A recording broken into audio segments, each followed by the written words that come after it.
The ground trembled violently as buildings cracked, alarms blared, and terrified screams filled the streets. Amid the chaos, Ethan Carter, a struggling single dad, shielded his 7-year-old daughter Lily under a shattered cafe table, praying for the shaking to stop. He had been on his way to the most important job interview of his life, a chance to finally secure stability for his little girl, but fate had other plans. When the earth finally went silent, dust and fear hung in the air.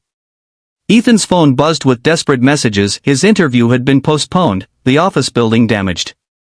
But before he could process relief, a faint cry pierced through the rubble near the collapsed bookstore across the street.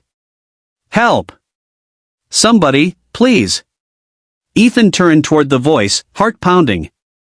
People were running in every direction, terrified of aftershocks. No one stopped.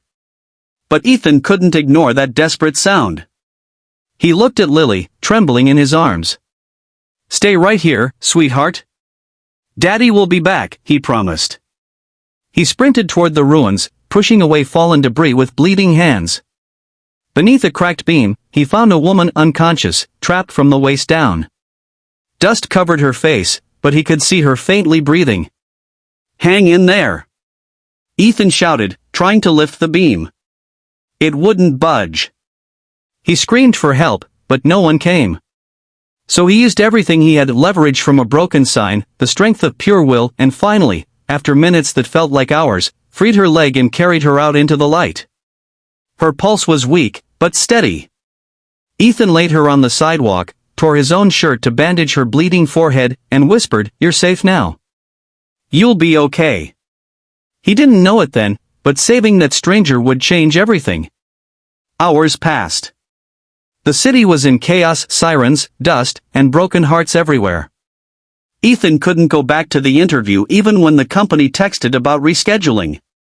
He spent the day helping the injured, comforting Lily, and keeping hope alive. That night, as he sat outside the emergency shelter, Lily asleep in his arms, exhaustion hit him hard. He had nothing left, no job, no money, no home. Just the same dream that somehow tomorrow would be better.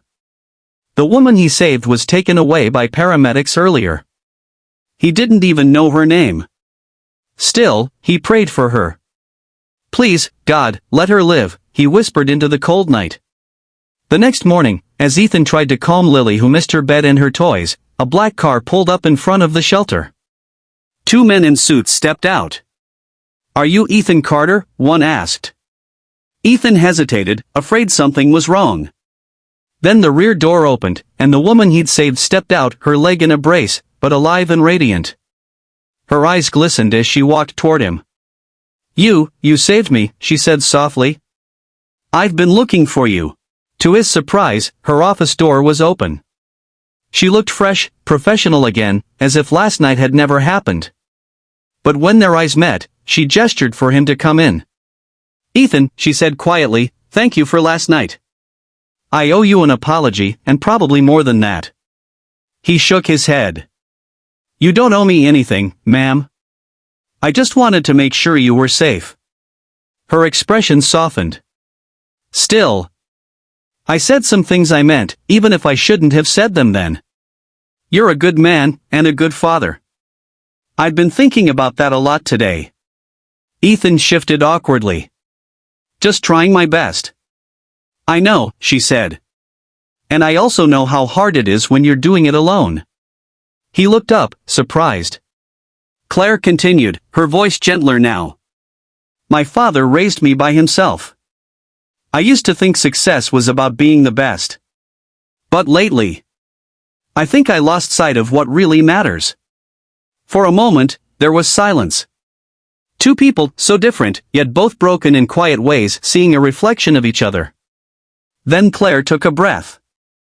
"Ethan, I want to make a proposal. There's a new opening in management. You've been doing the work of 3 people for months without complaint. You deserve better." His mouth fell open. "Are you serious?" She smiled. "Completely. And this isn't charity. It's recognition." Weeks passed, and Ethan's life began to change. The promotion meant he could finally afford better childcare for Lily and start saving again. More importantly, It gave him a sense of pride he hadn't felt since before his wife passed away 3 years ago. Claire, too, began changing. She started leaving the office earlier, volunteering at the children's hospital on weekends. Sometimes she'd stop by Ethan's desk just to ask about Lily. Slowly, a friendship bloomed, unexpected but deeply genuine. One Friday evening, as they both packed up, Claire said softly, "You know, that night you drove me home. I thought my world was falling apart. But maybe it was just falling into place." Ethan smiled. "Funny, I was thinking the same thing." Months later, at the company's annual gala, things looked very different. Ethan was now a confident manager, and Claire, though still his boss, felt more like a mentor and friend.